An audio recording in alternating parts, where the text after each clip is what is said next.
Hello, and welcome indeed to, well, I guess it's the first of music go round again. These are all new. If you think you've seen them before, you haven't. We're doing it all again. Don't ask. And we're doing the Who, the horrible Who. He says, if I can move the camera a bit actually and get the full glory of it. There you go. That's better. It's the horrible Who, and we're doing the debut. He says, "Oh, these are heavy. It's My Generation. My Generation. Who remembers that one? Originally released back in the heady days of 1965, 3rd December 1965. Recorded April to October 1965. Thanks Wikipedia. This is it's the debut album. That means it's the first one from the Who. It's an interesting one. Why is it interesting? Because unlike their contemporaries, I'm thinking the Beatles and the Stones, their debut wasn't all cover versions. You have a couple. I Don't Mind, James Brown, Please James Brown again, and a Bo Diddley, I'm a Man cover. So it's 3 out of the 36 minute runtime, and the rest of it is all original songs. Yeah, so that's good. Most of them written by Pete Townshend.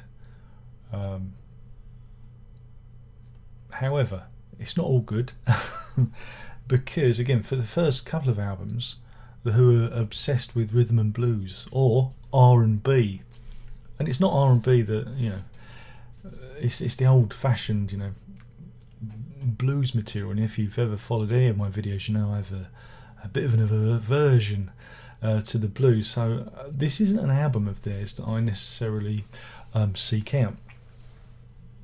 He says,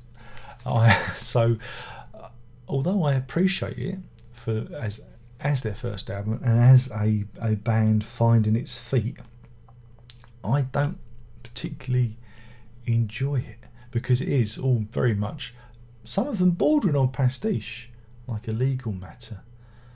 And again, Townshend's vocals. What am I talking about? Not Townshend. Townshend's playing the guitar. Townshend does the backing vocals on My Generation with John Entwistle. They do the call and response thing, which again is very much a blues trope. But more about that in a minute. But some of the vocals by Daughtry, I'll get it right this time. We'll edit it out.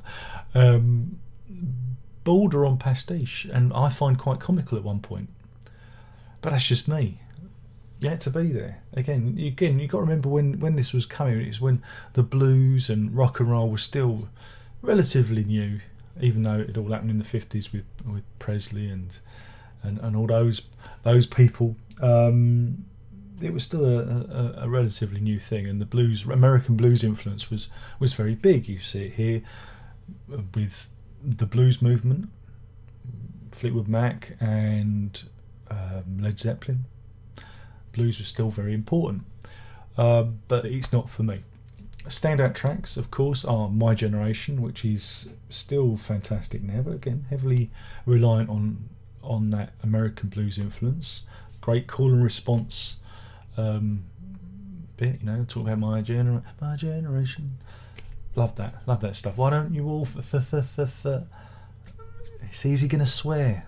Is it the first stutter in a British rock song? I don't know. Again, that stylism is stolen from the Americans, and again you feel the American influence very much on this album. Kids Are Alright. Again, you feel the Englishness coming through, and that's the other standout track for me. But like I said, it's not a record that I have a lot of love for, right?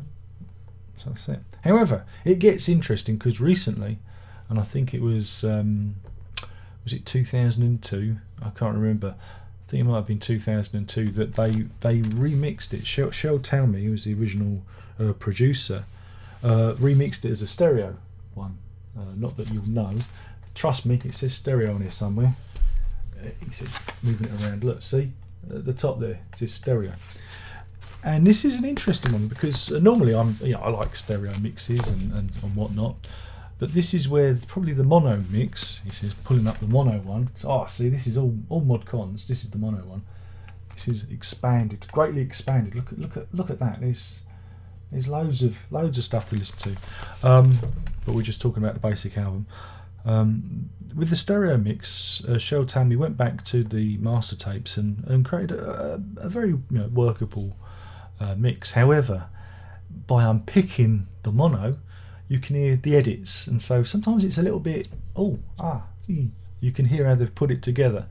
So if you prefer more the smooth authentic sound, mono. If you want to hear how they put it together, stereo. So there you go. So yeah, it's the debut album. I find it a little bit and we're not quite heading in that Who direction. For that we've got to wait a couple of albums. We've got to wait for the next one, which is a quick one, which we're doing next time. And that's when you start having an inkling of where they're going, and that's when the story gets interesting. But the first one, it's the mid-60s. Everyone's doing their thing. So as a rating, I'm going to give it a tricky one. Well, it should be a 5 because it's the Who, but I'm talking from my perspective. I'm going to give it 2 Oxes out of 5. That's 2 Oxes out of 5, and that's 1 each for My Generation. The Kids Are Alright. The rest of the tracks I'm really not interested in. They, like I say, they come across as pastiche, almost parodies of R&B / blues music, and that doesn't do anything for me. So that's it. Thank you for watching. My name's been Darren Lock. I've been talking about My Generation from the Horrible Who. There we go.